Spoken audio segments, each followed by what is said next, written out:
Welcome in, everybody. We're just about to get started. It's great to see you all today. This is session 3 of our Multilingual Learners at the Forefront in the California Math Framework series. Today, we're talking about what is my favorite part of the criteria that we've created, which is the part about tasks. So I'm very excited to be here with you all today and share our thinking around task design and development, what makes a great task, how we can support language development in our task design. It's going to be a lot of fun today. So thank you all for coming. As a reminder, ELSF, the English Learner Success Forum, we're an organization that collaborates with educators, researchers, community members, families, and students, all to support multilingual learners' success in the classroom. We work with curriculum developers, many of whom are here in this room today, and educators to make sure that we're designing and adopting materials that are going to best support our English learners and that we're improving instruction for them, all with the goal of creating equitable outcomes, right, for all our students in California and beyond. So we're very excited to be here with you today. Like I said, we're going to talk about tasks today, right? And I thought we all have a lot of background knowledge about what makes a good task, what we think a high quality task demands. So the first thing I want to do is one of those word cloud activities that we did in our last session as well. What's going to happen is we're going to open up this word cloud and you're going to get to type in multiple responses and you'll get to see the responses as they're coming in. So each person gets to say at least 10 or at most 10 different responses. So, measure yourself. Don't get them all out right away. And what you'll get to do is as you see other people's responses getting bigger, you can sort of vote for that idea. What are the most important ideas by typing the same thing as someone else? So if someone wrote fun, a high quality math task is fun, and you thought, I think fun is an important word too, you can type it in your response thing so it'll get bigger and bigger. And we can see which ideas right now we think are the most important ideas for high quality math tasks based just on first thing in the morning, what prior knowledge we're bringing in. And I see folks are doing it already. Thank you so much. So that word discourse is coming up. And so do your little thing and let's watch it grow.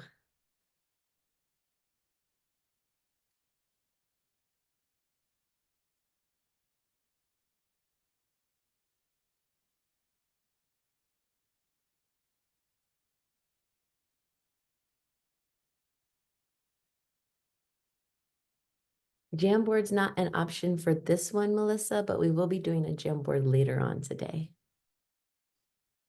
This one, we wanted it to be this interactive one that we could watch it go. Oh, I'll explain about the Jamboard in the chat in a minute. Yeah, thank you. Yeah, I see engaging and collaborative are staying big. Accessible and discourse are staying really big. A lot of people are voting up those words, repeating them. Rigorous, lots of important ideas showing up here. Ooh, authentic just got bigger for a second.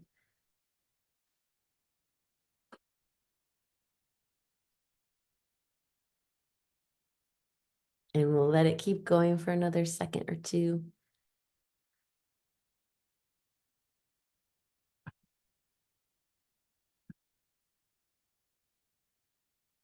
Fantastic, fantastic. I hope you're enjoying watching this real-time animation of our thinking. It's fantastic. So many important ideas are showing up in here. Culturally relevant, building on prior knowledge, standards aligned, builds conceptual knowledge. Thought-provoking, thought-provoking, thought-provoking is getting big. I like that idea. But still, engaging, accessible, collaborative, authentic, these are really staying big throughout. And so this is our big idea, right? That we think that the most important thing about a high quality task is that it's engaging, it's accessible to our students. It makes them think. And I love too that I see rigorous and relevant here as well. Ah, fantastic. Stretches me. Anything anyone sees in here that they think they really want to call out, you can type it in the chat if you've used up all of your Mentimeter allotments. Explaining your thinking, multi-dimensional real life applications, lots of things with multiple, right? Multiple answers, multiple solving methods, multiple modalities, multiple pathways to access it, right? Multiple starting points. Beautiful. Ah, and I just for the first time saw joyful. I love to see that joyful just showed up in there. I agree. Math tasks should be joyful, right? Fantastic. Well, thank you so much for warming up with our Mentimeter. As I suspected, we all are coming to this webinar today with a ton of background knowledge and a ton of thoughts already about what's going to make an excellent mathematics task. So we're going to build on that today and really zero in on what the math framework is saying about it all, and then also what our criteria can offer to support you in designing or in deciding about adoptions. So as Melissa was talking about this Jamboard that got dropped in the chat, and I'm just going to go ahead and drop it again for you. We're going to practice today one of our mathematical language routines, which is creating a collaborative word wall. Now, if all of us try to work on the Jamboard at the same moment, it might crash. So what I recommend that you do is as you think of something you want to share on this Jamboard, click on the link, pop it in there, and then leave the Jamboard so that we don't jam up our Jamboard with too many folks. But our collaborative word wall will be a place where we can collectively take notes, put down those important words and ideas that come up throughout the webinar. And we're going to check back in on it a couple times throughout the morning today and see what ideas we're all thinking are important that we want to highlight. And then you can imagine if we were in a physical classroom together, this would be on our wall and we could reference it throughout our work. So imagine throughout my work of designing curriculum, what ideas, what words do I want to have on my wall so that I can access them, so that I can remember them? These are going to be those important ideas. And I see folks are already starting to chat in there, so that's fantastic. Thank you very, very much for that. All right, here I go. I'm going to switch to presenting my screen. And we've already started thinking, right, about what a high quality math task looks like. So let's now talk about what the California Mathematics Framework tells us about tasks. And the first, I think, most important idea is one that is familiar to us. It showed up in our word cloud, right? The idea that tasks in classrooms should offer multiple ways to engage with and represent mathematical ideas. This should be a familiar concept from our previous two webinars. There's this idea that conceptual understanding of mathematical ideas hinges on the idea of being able to connect different representations of an idea. I was just observing one of my student teachers in a TK, transitional kindergarten classroom, and she was introducing the symbol of the plus sign, the addition symbol, right? And they had been working on something called number bonds. You may or may not be familiar with number bonds. It's essentially a little picture. You've got two circles, which have two quantities, two addends essentially in them, and then they're connected to a bigger circle. And they take 3 elephants and 2 giraffes, went for a walk to the watering hole, and all together there were 5 animals there. So they have this experience with number bonds, and then that student teacher transitioned and connected their number bond knowledge to that plus sign, that formal symbol of mathematics. And we will always want to be thinking about that when we're designing tasks. How am I providing students with ways to connect different representations, different ways to describe, different ways to reason, and different ways to communicate about my mathematical idea? You can see here in the picture too, these students are building numbered sense, right? You know, what does 4 mean? 4 is a word. It's one of our counting words. It also represents a quantity. And students can build it, students can count it, students can write it, all the different ways that we can build those complex neural pathways so that we are connecting different representations. So that's the Julianne, yeah. we are not seeing your screen yet. So if you can go ahead and screen share, we'll be following your beautiful visuals. You are so kind. Thank you. I had it very big on my screen. So we'll start here and go back into present.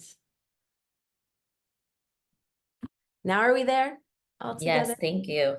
I noticed at the end of the last one that I didn't share my screen properly too. Thank you for speaking up. Please all speak up if you see me doing something silly. Don't worry about being polite. I'm a teacher, so I'm very casual about needing to respond to things going wrong in the moment. This is real life.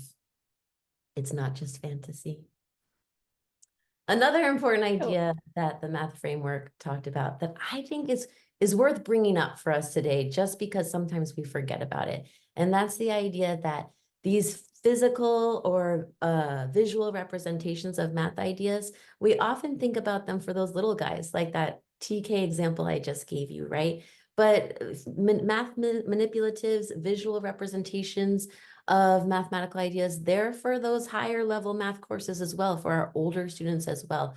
We know that our multilingual learners need different kinds of representations of ideas in order to make sense of language. And we know that all students need different representations of ideas in order to make sense of mathematical concepts. And so again, thinking about multiple representations, how can I build deep understanding of an idea? Let's not forget about those visual and physical representations that we can embed in our tasks and give students access to. And I love this line here that some of the most important high-level mathematical work and thinking, it's visual. So don't let go of these visuals and think that they're too elementary for our upper elementary and middle school and even high school students. They stay relevant and can be really rigorous throughout the curriculum.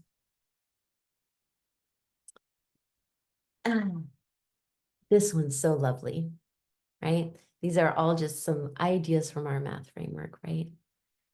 That teachers are going to bring out all the tasks, the teachers are going to bring out those big ideas for their grade level, but they're going to do so in a way where students are investigating authentic, intriguing problems, right? That students' curiosity is piqued and that they're engaged. They have a desire to want to know how to solve this problem. And we see this idea appearing here, right, in our drivers of instruction diagram as well. So take a second and remind yourself of this diagram. We've looked at it a couple of times now. So like we said last week, some of it should be very, very familiar. The what content we're teaching them, what are the mathematical concepts that are important for us to share with students. Those are those big ideas that the math framework's talking about. That's been in our curriculum forever, the what, right? What we teach them. And then with the Common Core, we started thinking about standards of mathematical practice, right? Looking for and making use of structure, reasoning abstractly and qualitatively or quantitatively. This is the how it happens. And then the new addition with the California Math Framework across the top is the why. As we think about this diagram and we think about designing tasks, does anyone have any thoughts about how this diagram might inform your task design? You can go ahead and drop it in the chat or speak up.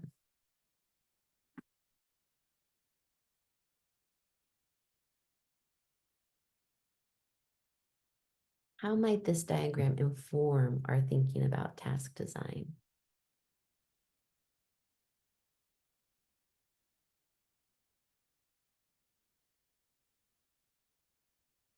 Well, you might consider where you start with task design. I think that in the past, many of us started with the what and said, okay, here's the thing that students will know and be able to do. But considering starting with the why as the entry point to imagining a new task is it's innovative and it's kind of exciting to start with the why. I think that's exactly it. That's what the new California Math Framework is asking us to do. And if we think about that previous slide where it talked about we really want it to engage students, we want it to be an intriguing, authentic problem. That means we need to start our task design by thinking about what are we doing this for? What's the purpose? Are we making sense of the world? Are we predicting what's going to happen? Are we trying to affect the future? I also see some ideas coming up about assessing students' understanding in a meaningful way, right? That we're not doing math tasks shouldn't look like rote practice of procedures, or even sometimes, I've seen problems that seem deeper and richer because it's like, here's a sample student response. What did Billy get wrong or whatever? And that is deeper, but what's the point of that task, right? It still feels like schoolwork. I'm not doing it for anything. It has no connection to my life. When we make that connection to students' lives, I think we're going to draw out more mathematical thinking from them, more mathematical reasoning. They're going to have more of a reason to share their thinking and share their ideas and practice producing language around these ideas. That why is going to drive all of our formative assessments and our engagement with our students. And yeah, it looks just like the NGSS standards, doesn't it? Should be very familiar if you're someone who also works with science. They're following one another right now, right? The math framework even references the NGSS and says this idea is very similar. Fantastic, fantastic. Maybe you have a thought that needs to go on our collaborative word wall right now. Feel free at any time yourself to scurry over there and drop your ideas, respond to an idea of another person as we go along, and we'll check in there in a minute. As we think more specifically about a task design now, right? We know we're going to start with the why. And then here was another part of the math framework that I thought was a really important idea. They say the major point of a problem, right, is to raise questions that can be answered and encourage students to use their intuition to address the questions before learning new mathematical ideas. So often in teaching, we want to tell them the learning objective. Okay, you're going to learn this idea. Here's the idea. Now let's apply that idea in a problem. We give them the mathematical idea first and then let them apply it in a problem second. And what we're learning from research, from the new math framework, is that this is the wrong order. We want students to have a genuine need for the mathematical idea before they get introduced to that idea. So we need to design our tasks so that in students investigating this problem, this situation, this real world driver of instruction, as they try to explain the world, predict about the world, or affect their world, the task itself should bring up the need for the mathematics. And then right when it's needed, that teacher can add it in. We know that this is the best way to teach language, to teach formal mathematical vocabulary. You don't want to give a student the vocabulary before they have an idea of what the word means. We always want to develop that understanding of the idea before we label it with a word. Well, this is true also for mathematical concepts, not just for the vocabulary we use, right? We want to have a need for the math and an idea, oh, if only I had some way to do this thing. And then the teacher says, aha, there's some new math that might be helpful to solving this problem. This is so much easier said than done, and a real challenge for you curriculum developers to think about how do we create tasks? How do we create problems where the students are going to need the math to solve it, and they're going to need to start working on the problem before they get taught the math that's going to help them solve it. So think to yourself, problems precede solutions. We want the students to have a genuine need, right? I need to have a nail and try to figure out, how do I get this nail into this piece of wood? And then someone hands me a hammer and I say, oh, that's an excellent tool, right? And then the math framework also tells us that students need to be able to talk. This is a long quote, but I think it's really important.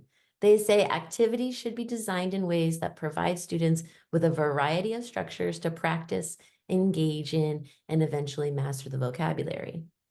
That teachers need to be able to create rich, effective discussions where students are using those developing skills to clarify, inform, question, and then eventually employ these mathematical discourse practices, right? Those standards of mathematical practice, they're going to be able to use them in language themselves, without necessarily being prompted directly. That the way we bring them along through these discussions, through these activities, they're starting to appropriate, to pick up those ways of talking and thinking and being in mathematics on their own. And you remember from last week, yeah, or last month, I mean, we talked about how language develops between us before I have it in my head, before I own it and can think in that language. This is that same idea. Students are going to need multiple opportunities over time, extended opportunities to practice using this kind of language, to practice using this kind of mathematical thinking before they're going to be able to do that on their own in their heads, right? And then, of course, we know that structuring instruction this way, it's going to support all our learners, but it's going to be essential for our multilingual learners because they're going to have that support to develop their mathematical language. Well, luckily, we have a criteria that helps us think about how we can develop language and how we can focus on language development in our task design. And so you have a link now to the, I think that's what just dropped. Yep, our whole criteria. But today we're going to focus specifically on criteria number 2, the one all about tasks. And like I told you, my personal favorite one, when we were designing this criteria, all of a sudden we thought, it doesn't matter how good our scaffolds are, and it doesn't matter how good our language objectives are, if the task itself isn't good enough to elicit students' thinking, to elicit students' need to talk. And so that's what this criterion focuses on. We need tasks that are going to require students to make meaning through collaboration. That means that the task design itself has to make collaborating, talking, and interpreting other people's talk has to be an essential part. So often in the classroom, I see people do activities, my student teachers all the time will talk about their supports for their multilingual learners and their lesson plans, and they'll just say, oh, I'm going to have them work together. My multilingual learners will have the support of the other people at their table group. They'll be able to talk to their partner about their reasoning. But then the task itself doesn't require that they talk. It's a very independent task. And I look around the classroom and some students are talking. They want to talk, they're inclined to talk, but other students are just doing the task independently. So what we need to think about is how can we design tasks and materials that are going to require students to actually collaborate? And that's our first indicator, 2A, to actually have true collaboration that is meaning making, right? It's not just a superficial turn and talk or share with a buddy or take turns, right? But instead those collaborative structures that are going to make them work together are also about making meaning around mathematics. And so we'll dig into some more of that now. So we've said this idea a couple of times now, but let's, really lean into it. These repeated, extended opportunities to express and interpret mathematical ideas, right? That students don't just have one moment at the beginning of the class to talk about their emerging ideas, and then it goes away in the rest of the class period, or the unit is independent paper and pencil work.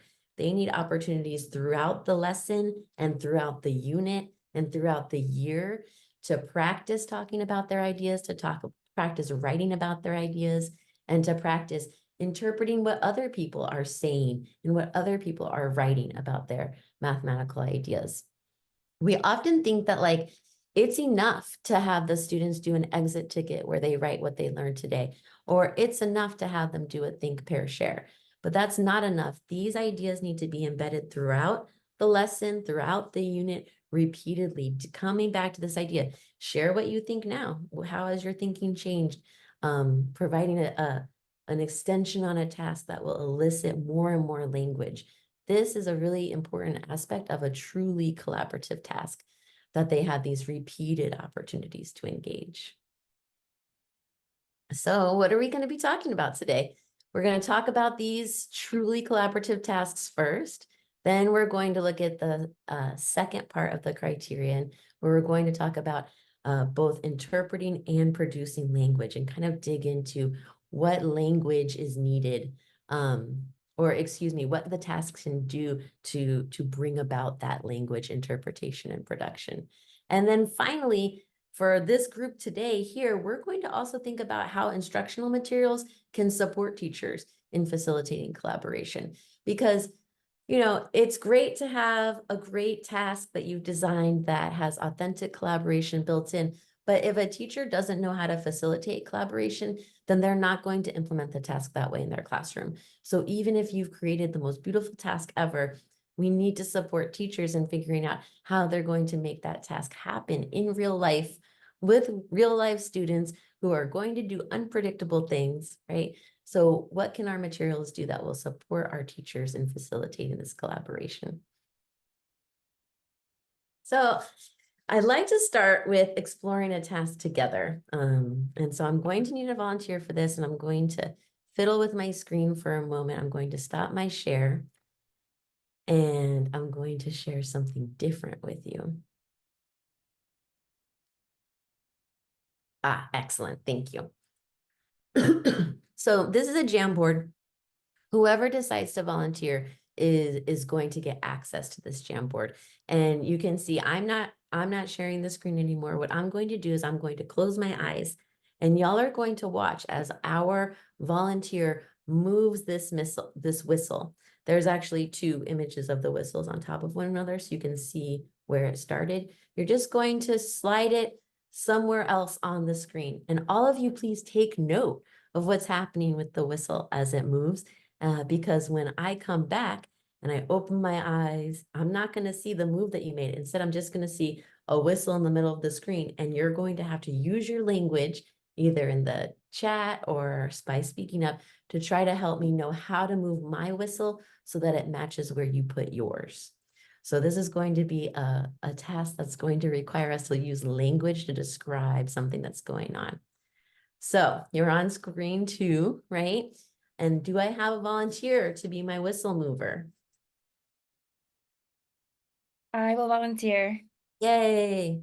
All right, so we're going to share the Jamboard link with you, and I'm now going to close my eyes so that I can't see what you're doing, and y'all will have to let me know when it's time, when you've moved it and you've all seen where it went, and then stop your screen share so I can't see it and tell me that you're ready. All right, I'm closing my eyes. Speak up if something crazy happens while my eyes are closed. Like a lunar eclipse.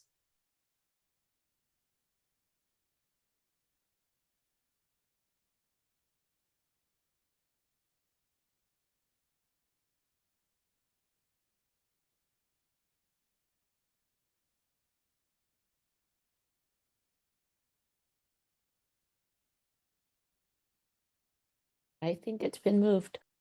Okay, and now can you What, stop? wait, yeah, before you open your eyes, let's make sure we go back to page 1. Okay, good. We And you stopped can screen even stop sharing. sharing.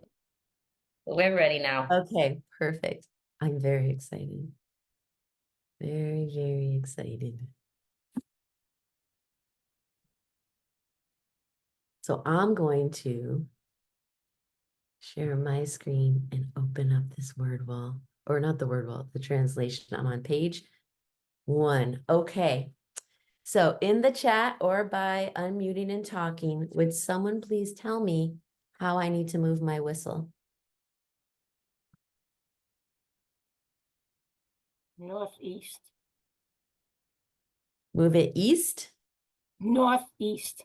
Northeast. Okay, so never eat sour watermelon. So northeast. Okay, I'm gonna put it over here. Move it to the right and up into the corner. I still did that. Is it corner enough, I wonder? Maybe more in the corner. Maybe it's like off the screen a little bit. Oh, people are getting more precise. There is still some white space on the right and top. Okay, move it upper right corner diagonally. Down a pinch and back on the screen. Someone said something about whistle lengths. Where did that go? To the right, 2 whistle lengths and up 1.5 whistle lengths. Ooh, that's becoming more precise. So I'm going to go over 2 whistle lengths and up 1.5 whistle lengths. So maybe about there. How am I doing? Any other Do we think I got it? Last minute to give me a tip. Upper right corner. All right, now I'm going to peek. How did I do? Ah, not bad at all. Excellent communication, team. Let's compare. That's pretty darn close. Maybe I went over a little bit too far, right? Ah, beautiful, gorgeous, fantastic. Thank you. This is a cool task. So now that we've moved it, we're thinking about translations, right? I want to direct your attention to our next one here and go back in present mode so that you can see it big screen. And I'm wondering, when we slide a shape like that, of course, it's called a translation, right? And we would introduce that word to students after they had the experience of moving the whistle and trying to communicate with one another about how they moved their whistle. And then we would have this conversation and we would ask students, and we're not going to do the voting individually today with you all. I would like to just do it in conversation with you. But we're going to ask them to think about if these ideas are never true, sometimes true, or always true when we perform a translation. So as you think about that sliding of the whistle I just did, can I see a thumbs up or a yes or something in the chat if you think, or maybe you write, actually you should write never, sometimes, or always. When you perform a translation, the two figures are the same shape. Is that going to be sometimes, always, or never true? The two figures are going to stay the same shape. Go ahead and drop that in.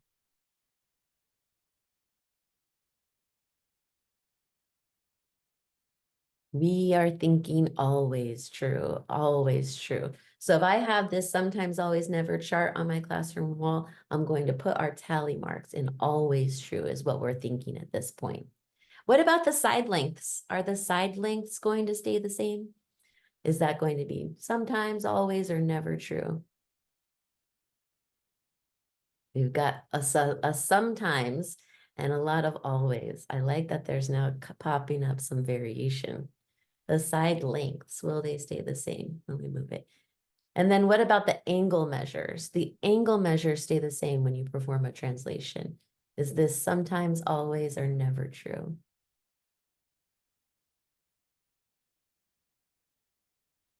Awesome. Lots of ideas here. Lots of folks saying always, always, always. What about any parallel lines are still parallel? If I perform a translation, do my parallel lines stay parallel? Sometimes, always, or never true?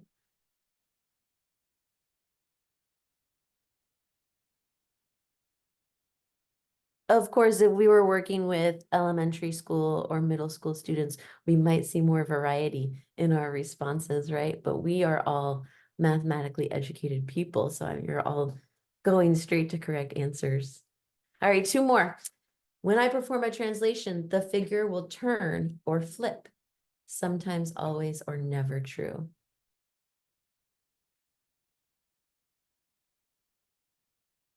Notice the value in having them not all be the same answer, right? That creating your sometimes, always, never chart, if they're all going to be the same answer, students might start making false patterns, right? False connections in their heads. So if we want folks to be thinking deeply about ideas, it's good to have some variety in the answers, right? Yeah, that's never going to happen. When we translate, we don't turn. And then the angle measures will change. The angle measure or measures will change. Is that sometimes, always, or never true? Never, never, ever. Yeah, beautiful.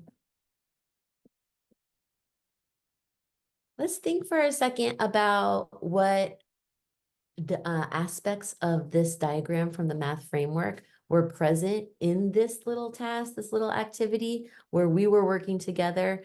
And then let's think also about like what everyday and mathematical language did we use as we were doing that activity, as we were doing that translation sort of guessing game. Take a look. What, concepts are we talking about? What practices are we engaging in? And was there a why?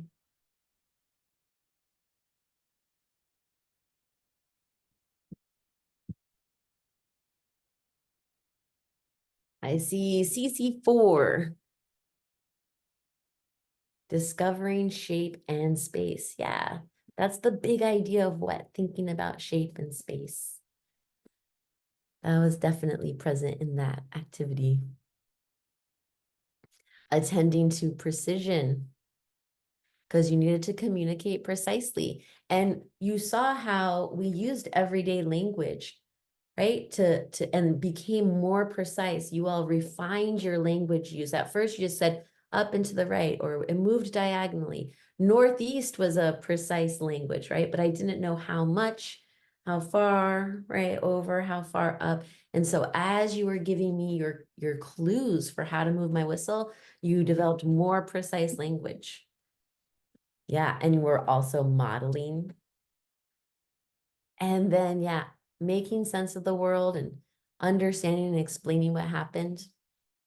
We might also be predicting sometimes. I might predict if my partner is going to move it to the right spot, right? Based on how accurate and precise my communication is going to be. Fantastic. And then what about everyday and mathematical language? Were we using everyday and or mathematical language as we were modeling, as we were attending to precision?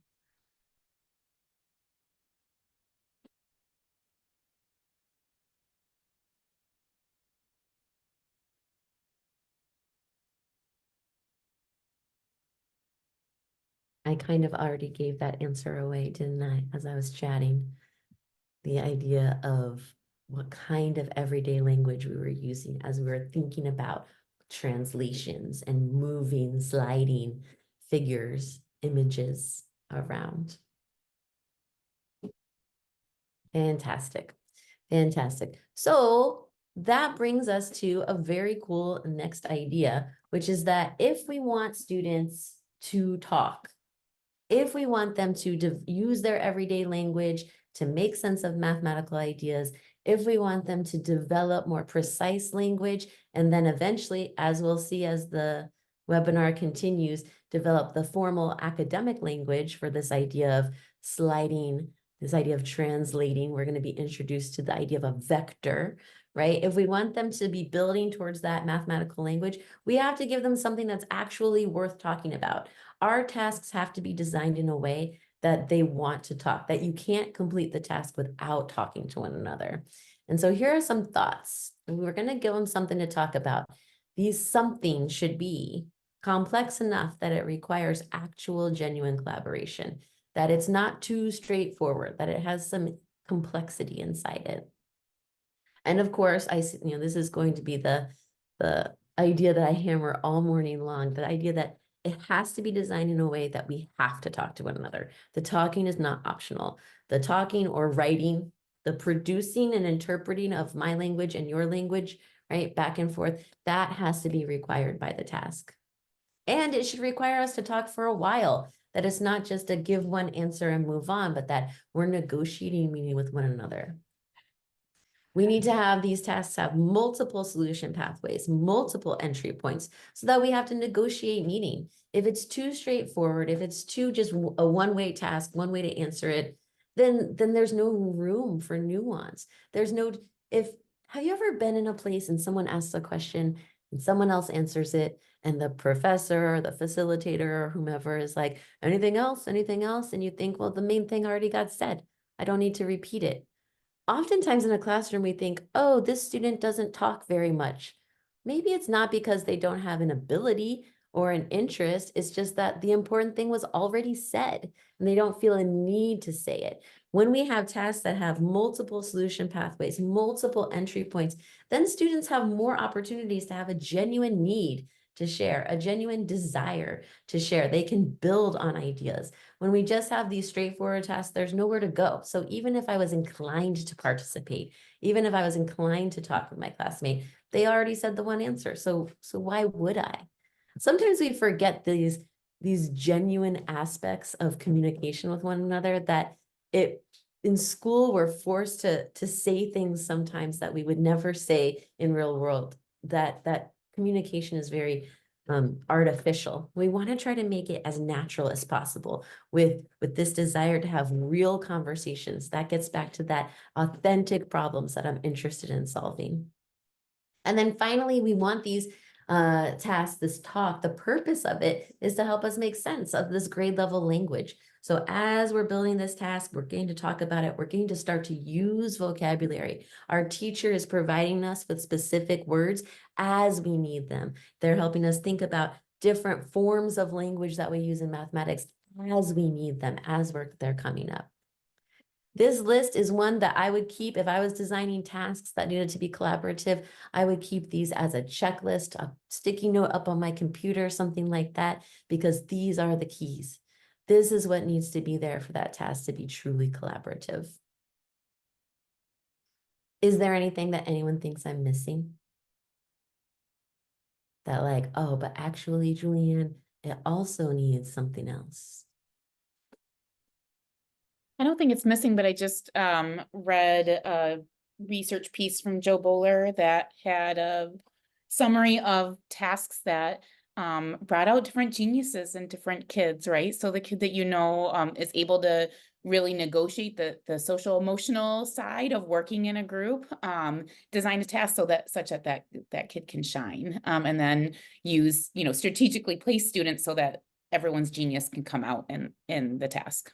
Yeah, what a fantastic idea. I'm thinking very much about developing the mathematical idea here and not so much about developing the classroom community, but we're going to need that, right, in order to make this happen as well. And so we think about how can we bring forth students' genius, right? What students are contributing to the classroom and make sure that the tasks have these opportunities for students, different skills, different temperaments to shine as well. So that's not the same kind of task over and over again. So that we always know, oh, Julianne always gets that. We'll just let her do the work. But instead that different folks have an opportunity to shine. And Hilda's asking, how can we apply this to newcomers? I definitely think this idea of multiple pathways and entry points is going to be important for newcomers. I think that designing tasks so that folks have to work together, even if they're, even if I'm a newcomer and no one else in this classroom speaks the same language that I speak at home. So I'm doing everything in a brand new language and I don't have a same language buddy.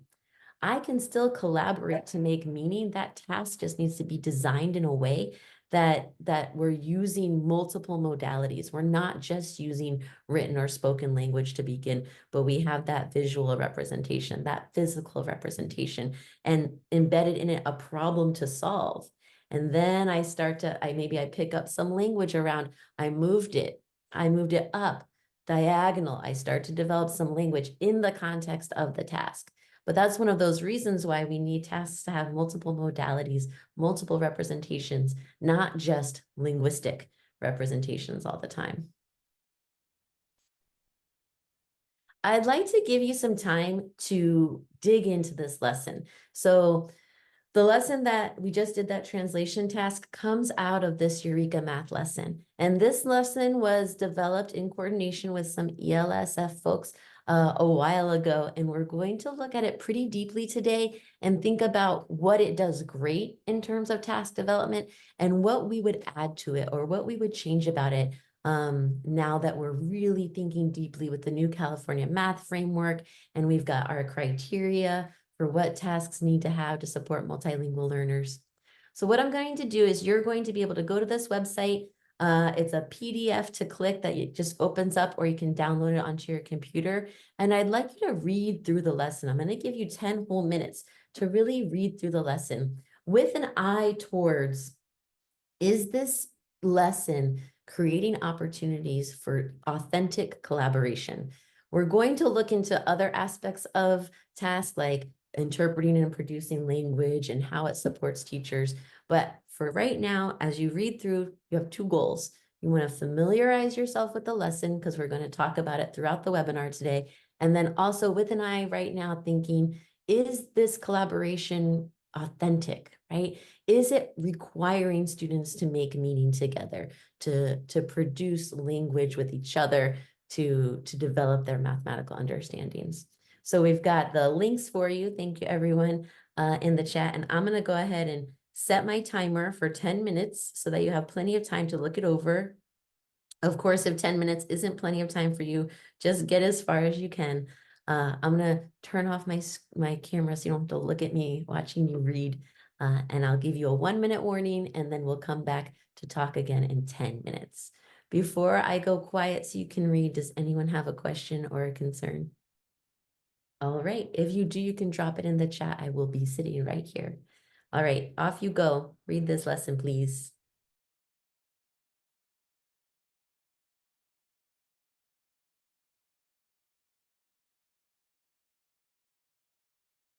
And that's our time. I hope you had time to look it over. It's a pretty cool resource. And if you haven't played around on the ELSF website and looked into all of the resources that were there, I highly encourage you to do so. There's some great stuff there that I know always sparks my thinking about how to better support my multilingual learners. So this was not just a cool lesson to guide our thinking today, but also a reminder that there's a ton of resources for you on the ELSF website that you can check out. But we're going to do a quick poll. Very easy. You're going to have a scale of 1 to 10. How well do you think this lesson does at creating authentic collaborative moments for students to make meaning? So you're going to give it a score on a scale of 1 to 10, really quick and easy. How well is this lesson creating or facilitating authentic collaboration? And we'll give you just a few moments to pop in there.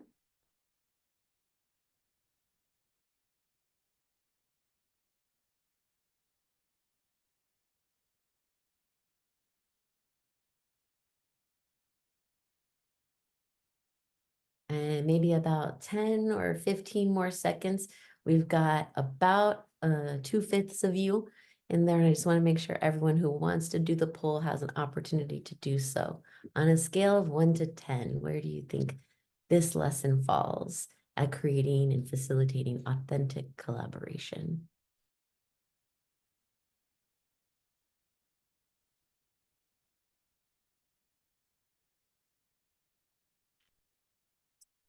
All right, last chance. I'm going to end the poll now.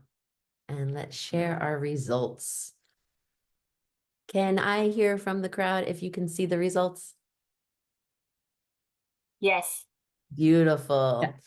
So one person down here at a 2, and then we've got some variation, right? Some 5 all the way up to 10, and then the most participants, 18 of you said an 8, right? And let's keep this up. Would someone who gave it an 8 be willing to type or speak up why you gave it an 8?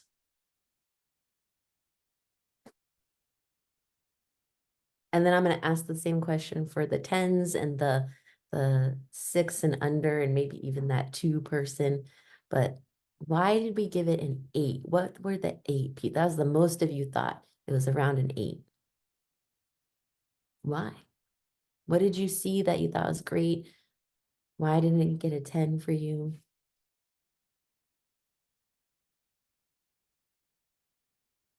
Well, Okay. these are 8th graders, and I've taught 8th grade, and so I'm looking for times when a moody 8th grader could disengage, and there were lots of times where they couldn't. You had to sit back to back to a partner. You were forced to produce language. Yeah, absolutely. The structure of the assignment was such that, you kind of had to do it. You couldn't pout your way through it. And that's a really great way to put it. We need to remember our moody 8th graders, right? Or a student who's just not feeling it that day. How are we going to structure our tasks so that they're getting pulled in to engage, right? And before they know it, they're talking about math with their partners. I saw in the chat some folks talking about how it facilitated a lot of pair talk, but not so much small group or whole group. Yeah, the lesson didn't really extend to that whole group conversation very strongly, did it? So it had those opportunities for students to make meaning together, and then it seemed to rely on the teacher then explaining to the class, and maybe a little bit of just back and forth teacher-student talk, but not very many or not much description of creating a whole class discussion there. And then we see that Hilda gave it a 10 because students were exposed to multiple ways of this discussing, and they had the tools to encourage their talk. The idea of using those transparencies to slide and physically do it, again, that physical representation of the idea not only helps them build their mathematical understanding and their language as they're talking about what's happening, but I think also keeps them engaged, right? Gives them the tools to help guide that talk. And yeah, lots of opportunities to talk, but not really collaborate. Yeah. Does anyone or Sarah or anyone else want to add on to that idea? And now let's get critical. The folks who gave it lower scores, what did you see that was missing? What would you want to do differently? And we can stop sharing our poll now. So if you don't mind, I can jump in. I think there's a great opportunity for conversation. I think it really drives toward getting students to talk about the experience, but to me, as I read through, it seemed like a very shallow experience, right? Like even at I get the very beginning, we're easing into things, we're giving some opportunities for lots of similar experience, but a lot of it was very scripted with a single outcome. Whereas you think about true collaboration, I'm going to push your thinking in this conversation to come to a new understanding, or you're going to push my thinking in this conversation to come to a new understanding. And so I feel like this is a great opportunity to engage in language and develop language, not just for native speakers that need to develop mathematical language to talk about this precisely, but non-native English speakers that also need to do the same thing, to bring their native languages and to have conversations about that. It feels like it doesn't really push a collaborative nature as we go through, that it's more cooperative and we're working together to develop our language, but nothing that's really changing my ideas. Mm-hmm. What a great sort of distinction. Maybe someone can go put it on our word wall. The difference between cooperative and collaborative, right? Cooperative might mean that we're taking turns or sharing a physical tool or something like that. But are we really collaborating? Are we sharing our ideas? And does that working together help us make meaning?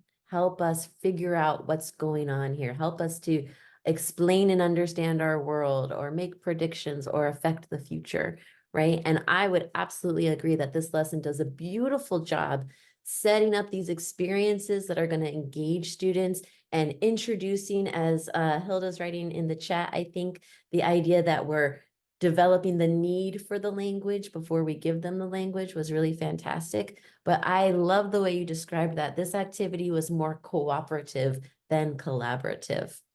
Also, maybe not so many opportunities for multiple pathways, right? There's just sort of, it's sort of leading them along towards one outcome.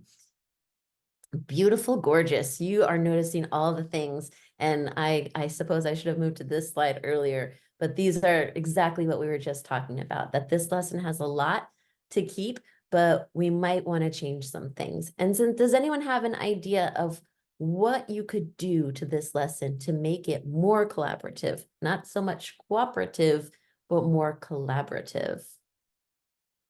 Any thoughts?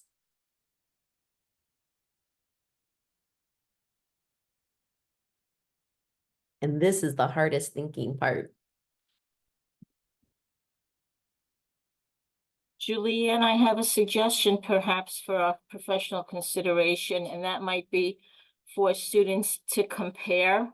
So if we have the same lines and we have the word bank, we're comparing where did we translate from what quadrant, and a peer translated to a different quadrant. Would that constitute collaborative discourse? Potentially, I don't have a complete vision in my head yet of what you're describing, but you're saying that students will move the translation differently and then compare with one another. Yes.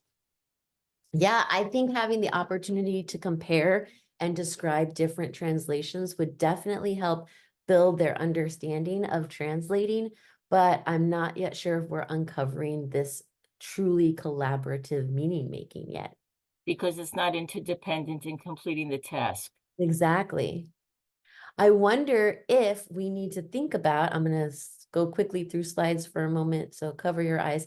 If we need to come back to this image, I think that you're going to see this a lot today and throughout. There's a lot in this diagram that helps us think about how we can make tasks truly collaborative, right? Authentically engaging.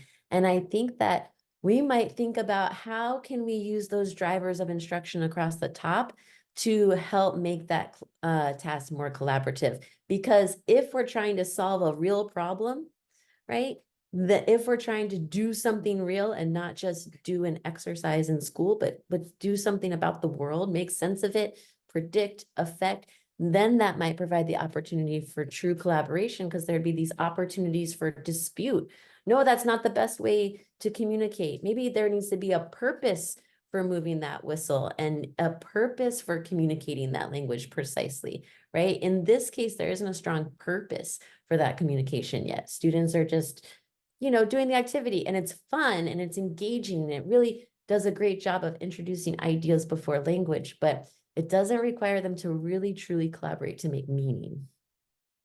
As a foundational lesson, I feel that we may only have this cooperative exchange in Johnson & Johnson Brothers. Cooperative learning is truly interdependent. But for true collaboration, maybe we could create a problem-based scenario that they would have to decide which translation to use, or maybe they need to learn another geometric transformation and then deliberate which transformation they would use to solve a real-world context problem.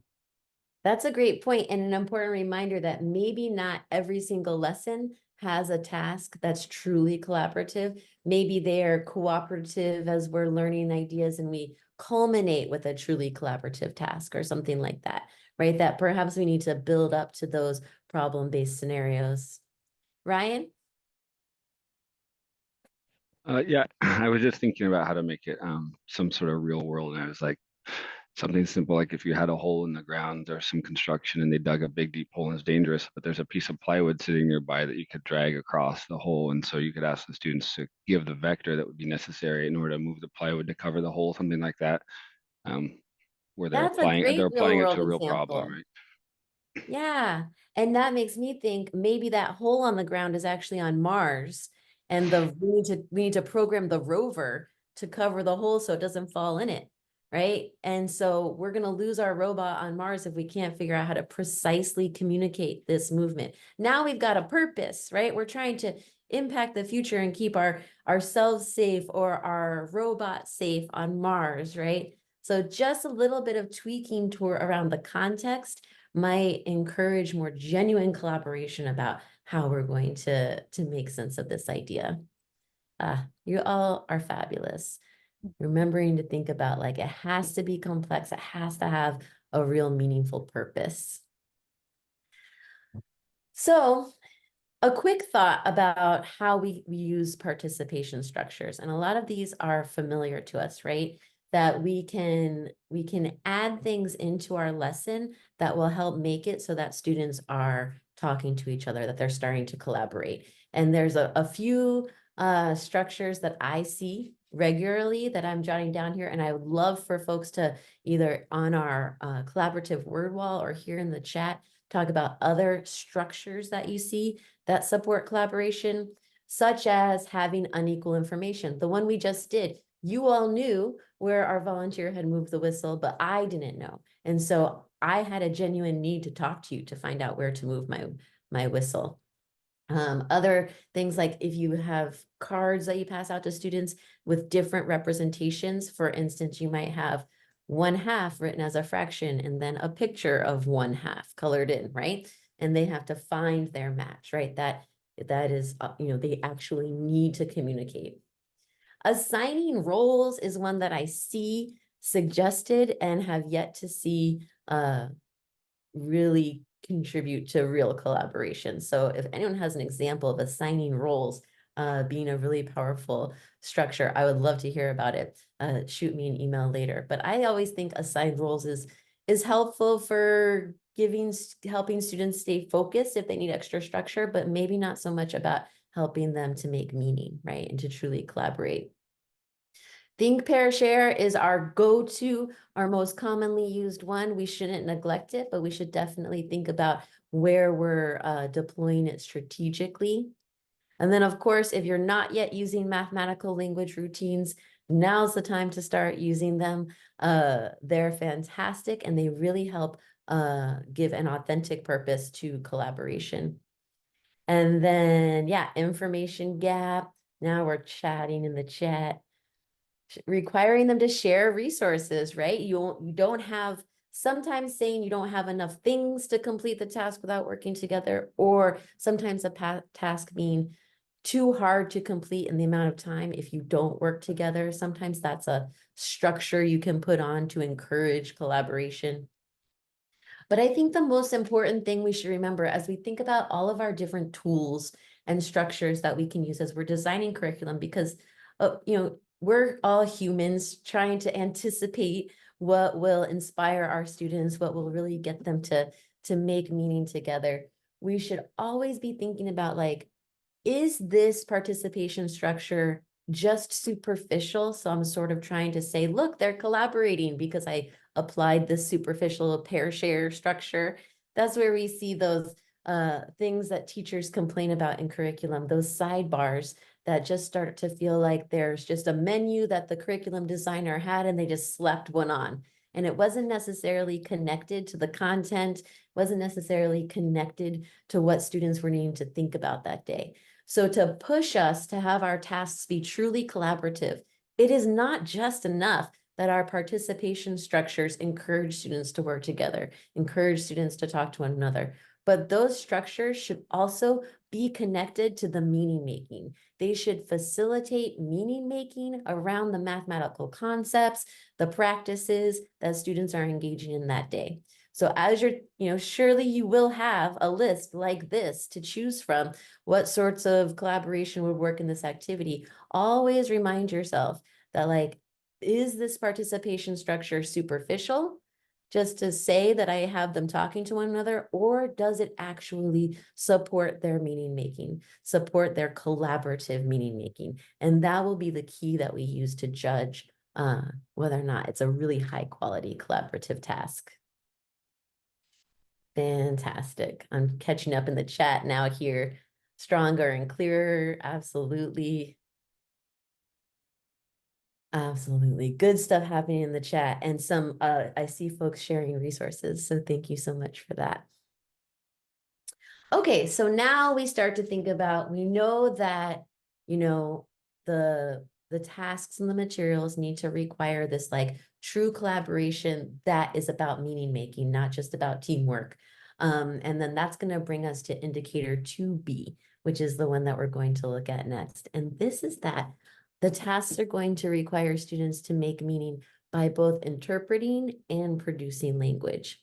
And this idea of interpreting and producing language comes right out of the ELD standards, the ELD roadmap. They're telling us this is what our multilingual learners need to do. They need to have these extended opportunities, repeated opportunities to both interpret and produce mathematical language.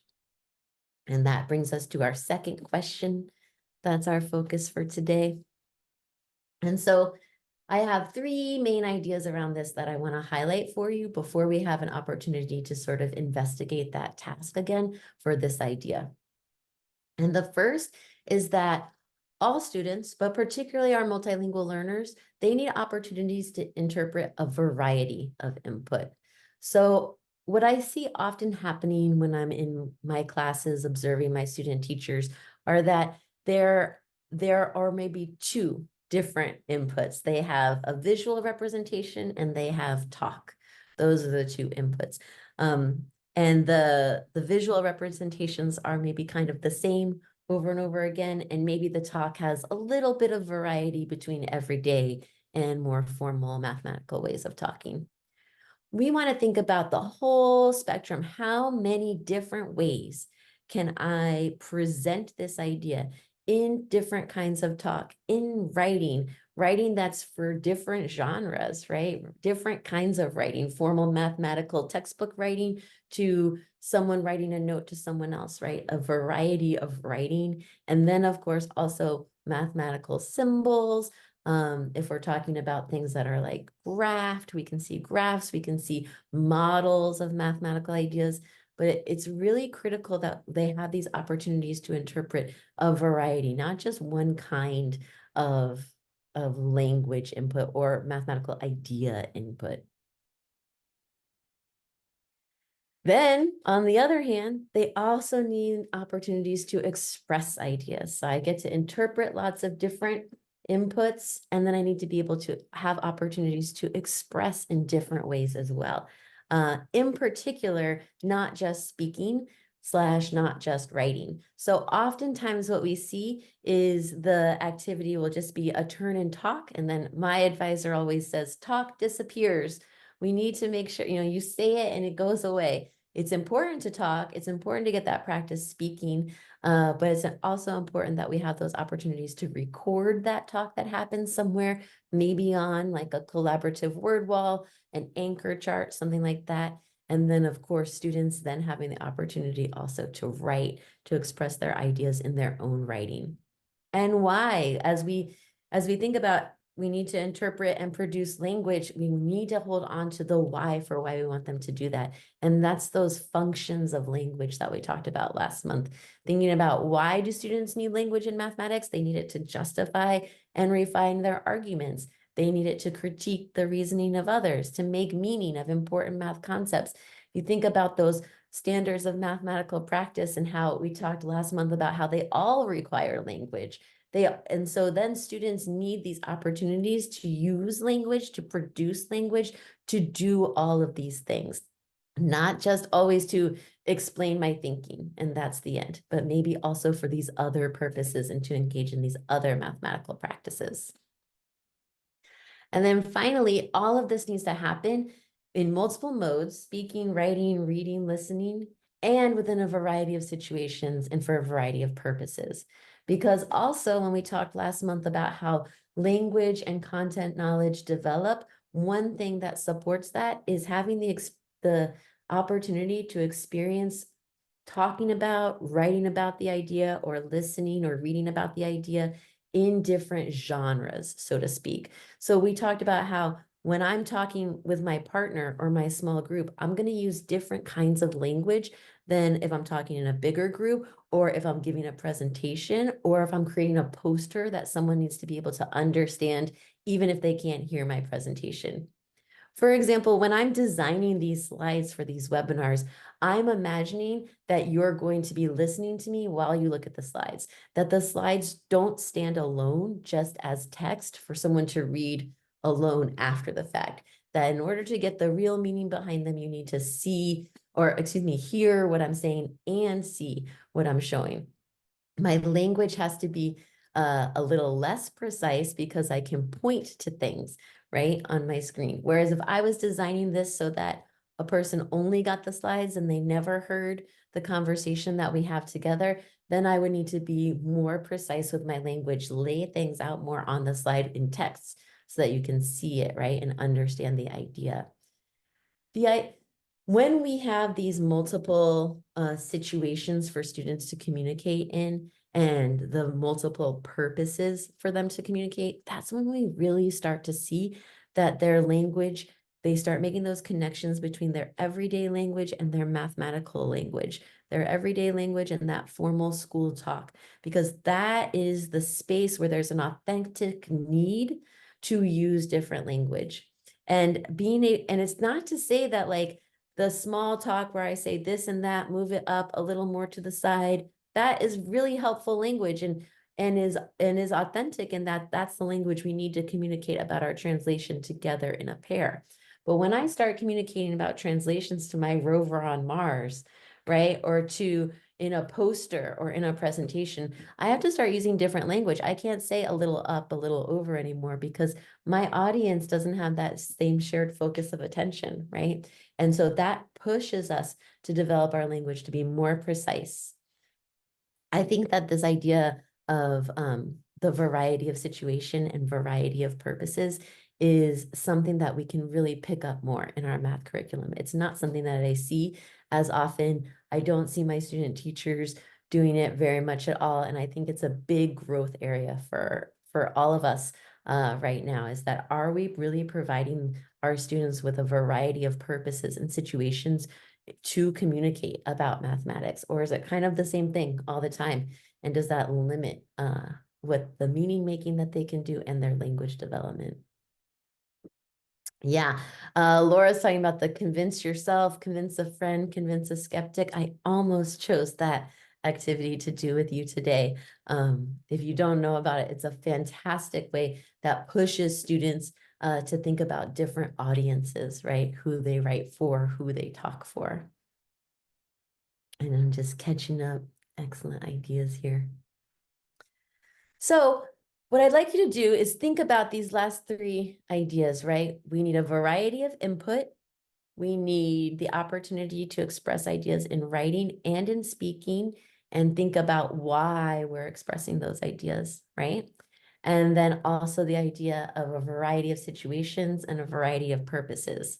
So I'm going to give you a little less time to go back to your article, or excuse me, go back to your lesson, look it over again with these ideas in mind about interpreting and producing language. Does this task do a good job at supporting or creating an environment where students have to both interpret and produce language in a variety of situations? And I'll give you 5 minutes this time to look it over, and then we'll do another poll and a debrief when you come back. So 5 minutes is going on the timer now.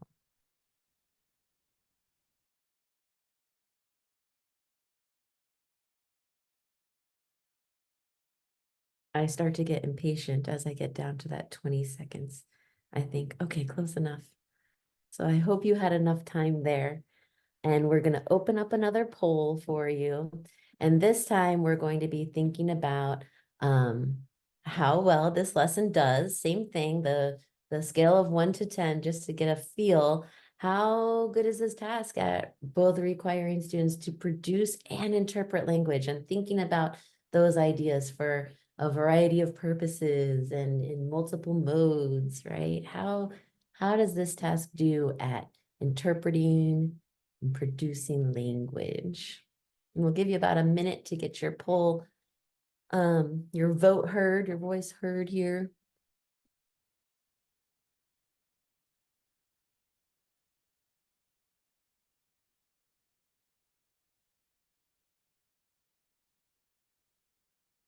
We've got a flatter distribution so far. It'll be interesting to see if a strong leader emerges, or if we have this sort of uniform spread. You all can tell that looking at data is always one of my favorite things to do.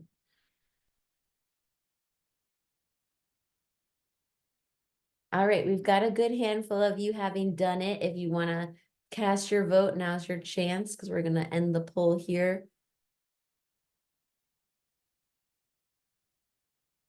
And we had a similar distribution, right, to last time, although folks are, I would say it shifted down a little bit. While there wasn't that score of 2 that we had last time, we certainly have more 5s, 6s, and 7s than we did last time. So can we, I'll stop the sharing there of that.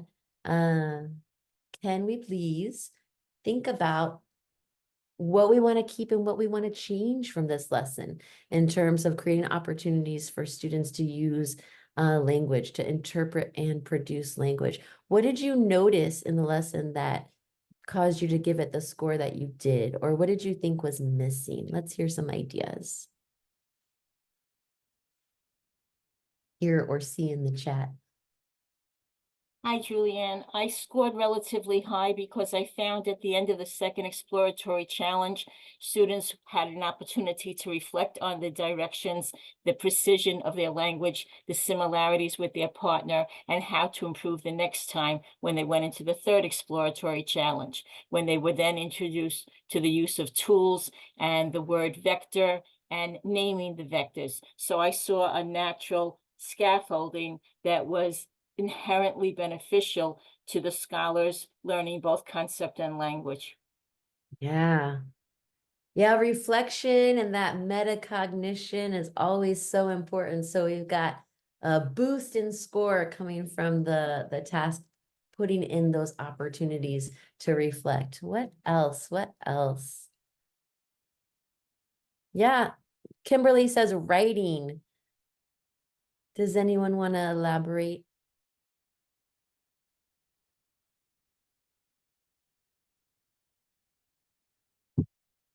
No.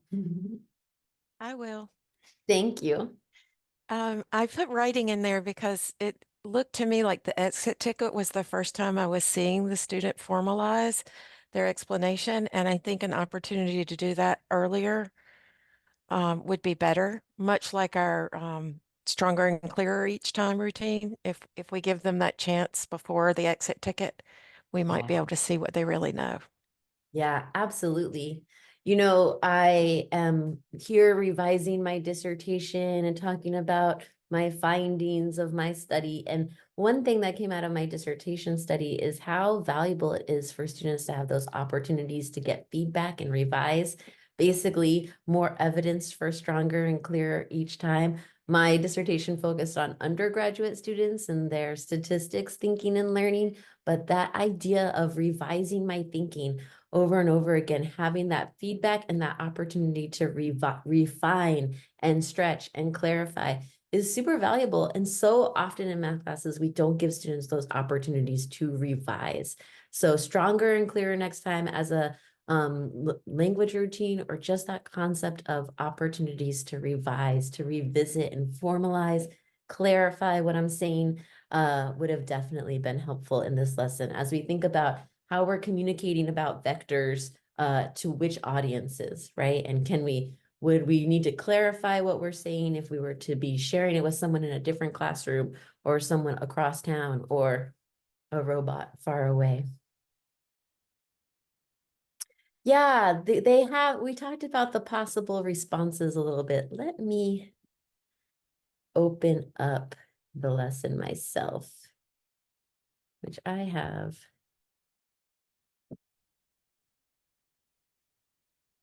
Right here.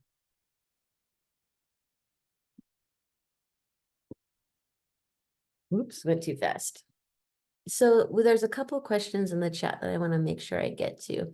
And the first one, there it is. Can you say something about the 3 italicized language answers that appear after the prompt? We're talking about these, right? That's what Jody was asking about.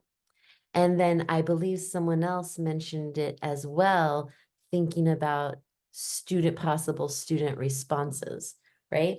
So I think that we want all curricula to provide sample student responses. And that's something that we're going to talk a lot more about as we go on in our webinars. But the idea that in the lesson, this is how we're going to help teachers facilitate the discussion, is that we see possible student responses, and that those responses should represent a range of language fluency and a range of mathematical understanding, right? We definitely want sample student responses so that teachers can anticipate what's going to happen, and it helps them to think about what I should be noticing, what mathematical idea is embedded in this everyday language, helping to make that connection for our teachers. And then also it's really important that we have a range of possible responses. And so that's what those 3 italicized bullet points afterwards are doing. Sometimes you see it in lessons, like a bunch of the math shell lessons, the falls assessment tasks have sample student responses at the end, like as an appendix, and they even are in like kids' handwriting and stuff like that. But that idea of having sample student responses that are not just sort of a robot child who answered it perfectly, but instead represent the real variety of the ways that students are going to talk about this, will really support our teachers in thinking about how to facilitate these discussions. Let's see. Hilda says students interpreted language as they were listening to directions. They explained language as they were explaining why they thought their image ended up at that particular location.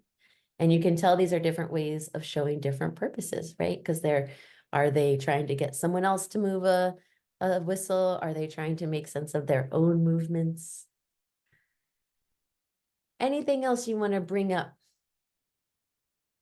This lesson has a lot of good in it and a lot that we could improve as well.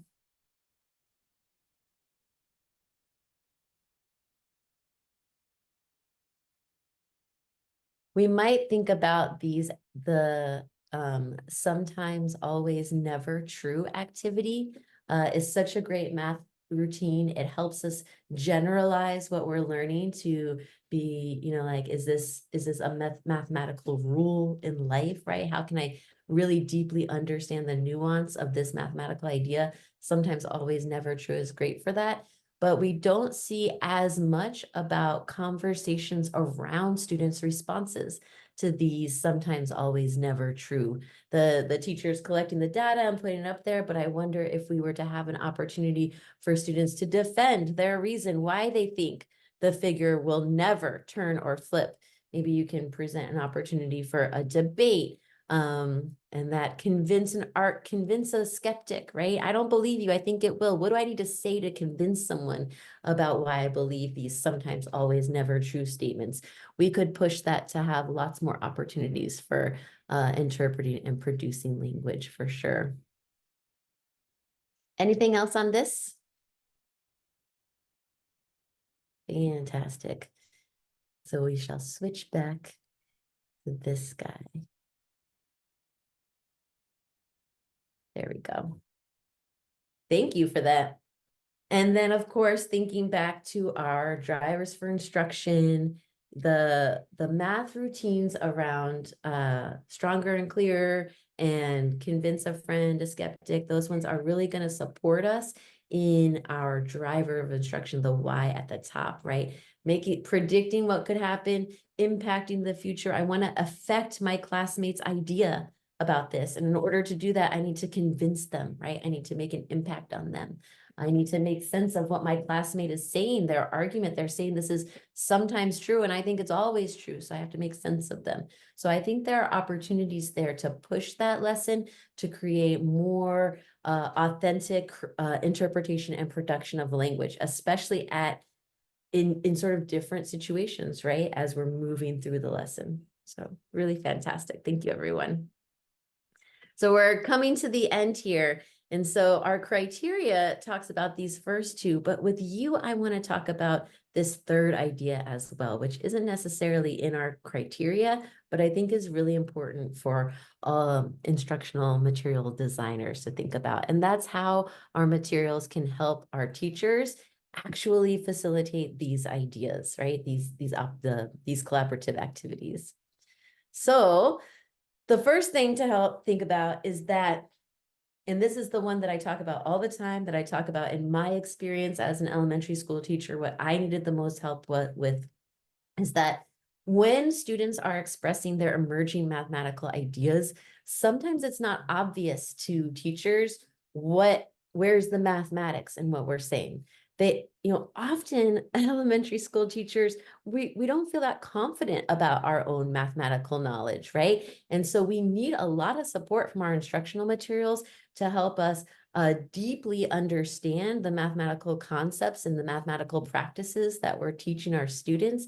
And so our instructional materials need to give us like those student examples, example student responses is a good example of that, maybe with some guidance towards like, what's the mathematical idea I'm looking for here? We saw in the video in our first session of the teacher listening, doing the collect and display mathematical language routine, where she listened for different ways students were describing variation and then shared that language and then connected it to that canonical idea of variation in data, right? And so we need instructional materials that are going to help me to know what it is I'm looking for and listening for in my students' writing, in my students' speaking, and then helping me connect that to the mathematical idea. If a student is talking about this, you might connect to that. Listen for students talking about these ideas. They might say it these ways.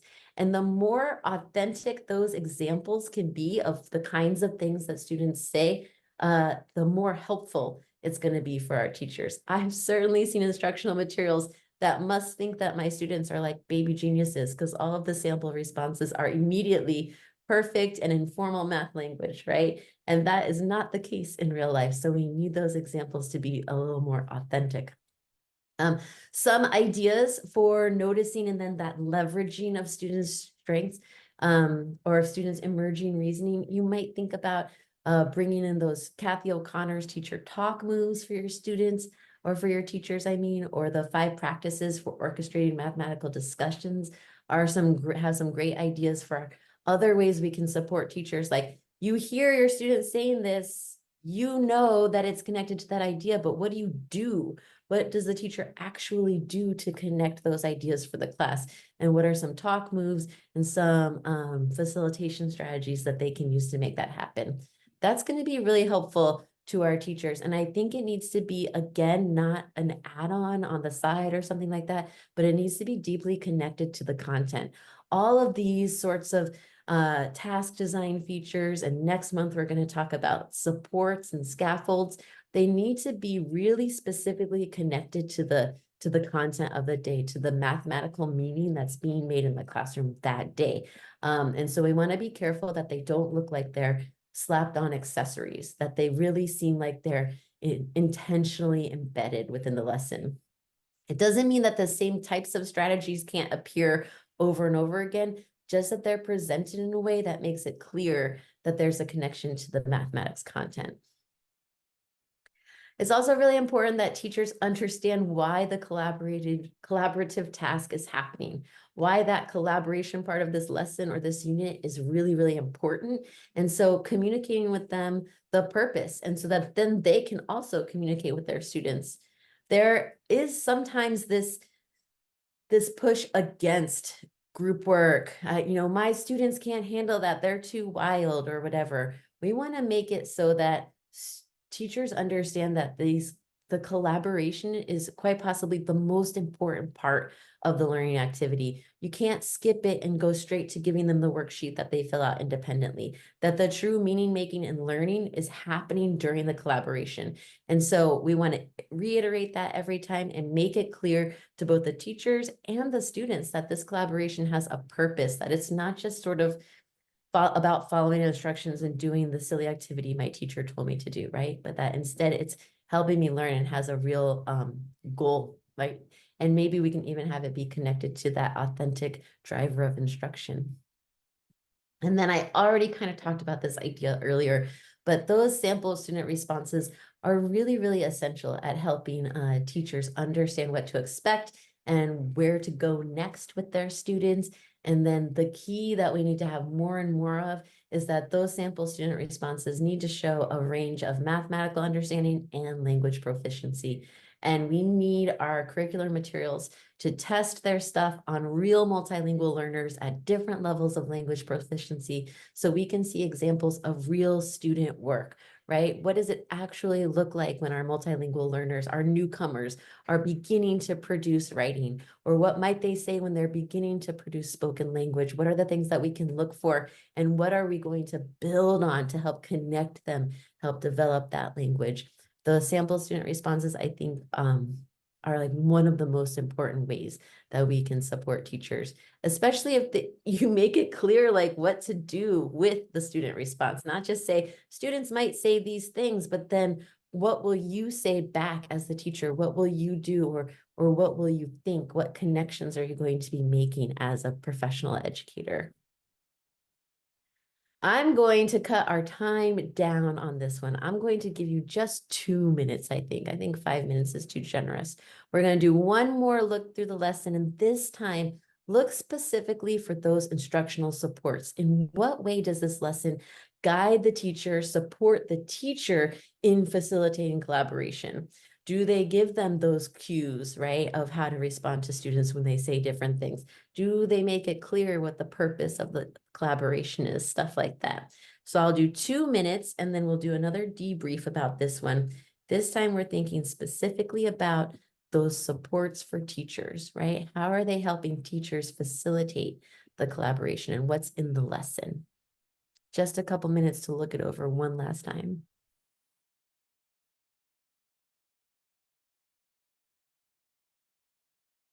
All right, you should be finishing up that quick look through one last time.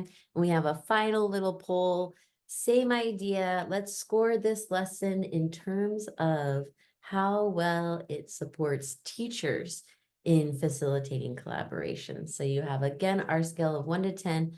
What did you see? Do you think it did a good job at supporting the teacher? Does the teacher know how to facilitate collaboration in this lesson?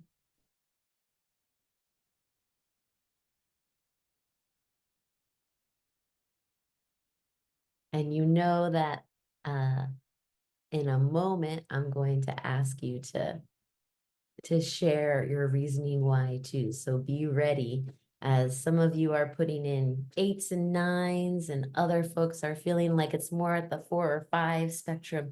Be prepared to type into the chat or speak up in the room why you think that is. And we'll give you just another couple seconds.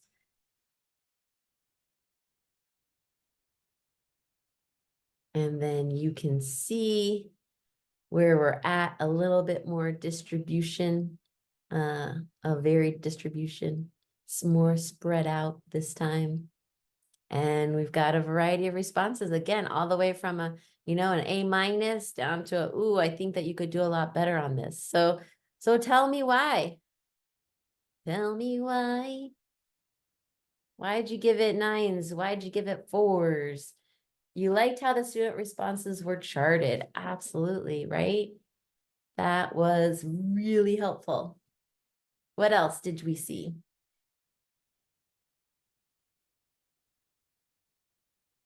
Or not see that we think, oh, I would have added that for sure.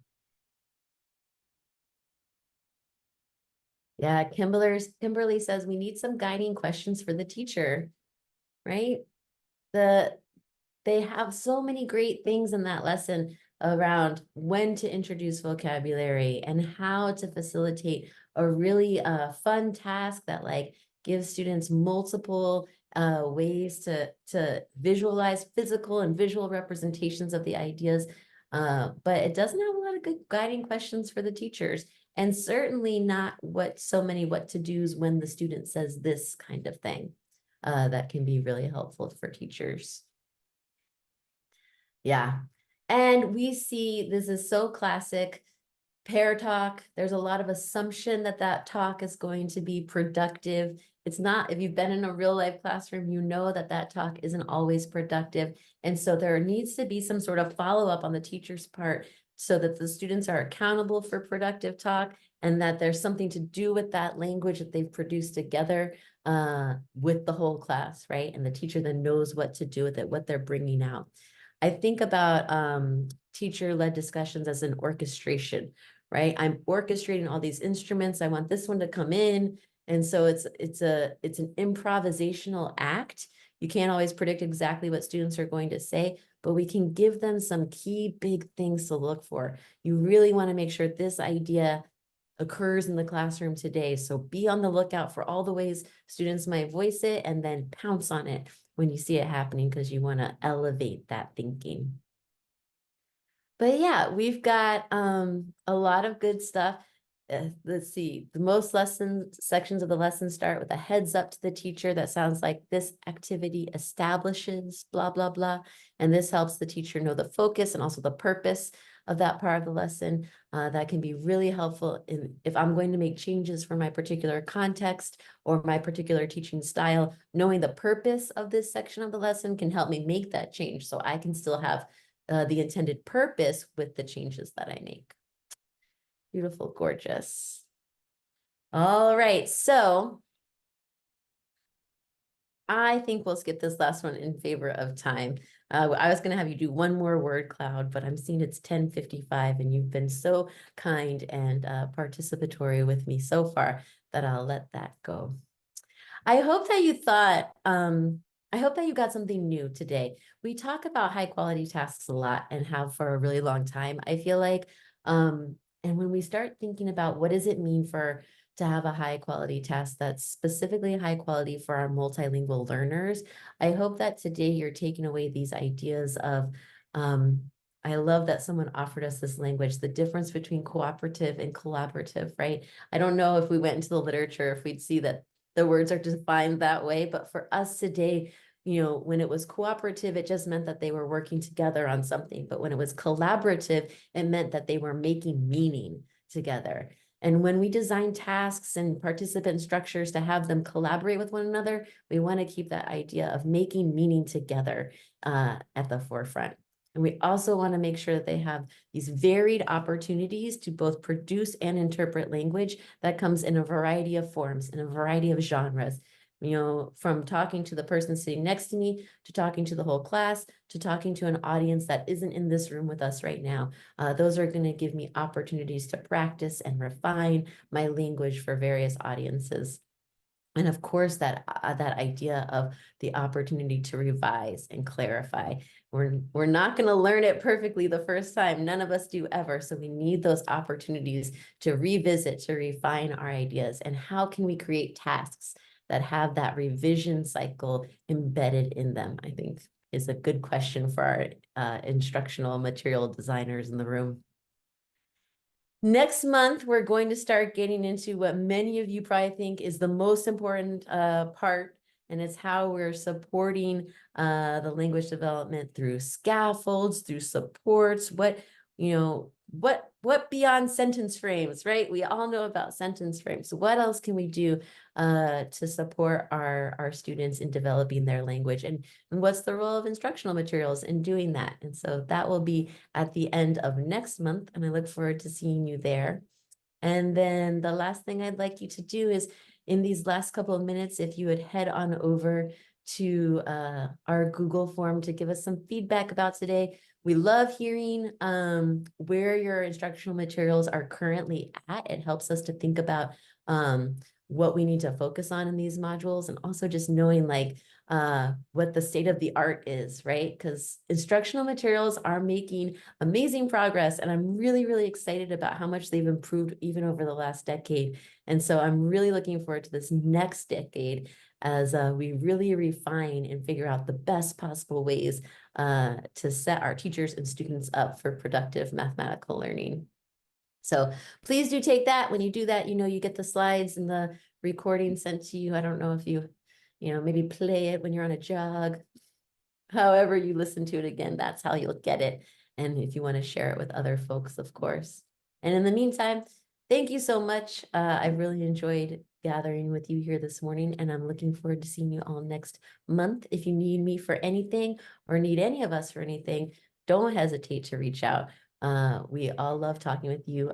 Folks have been chatting with me on LinkedIn, and I've been getting emails, and I'm really excited about the new friends who care about math education that I'm making through this. So thank you also for that. I'll put this screen back over in case you didn't have an opportunity, and that's it. Thank you so much.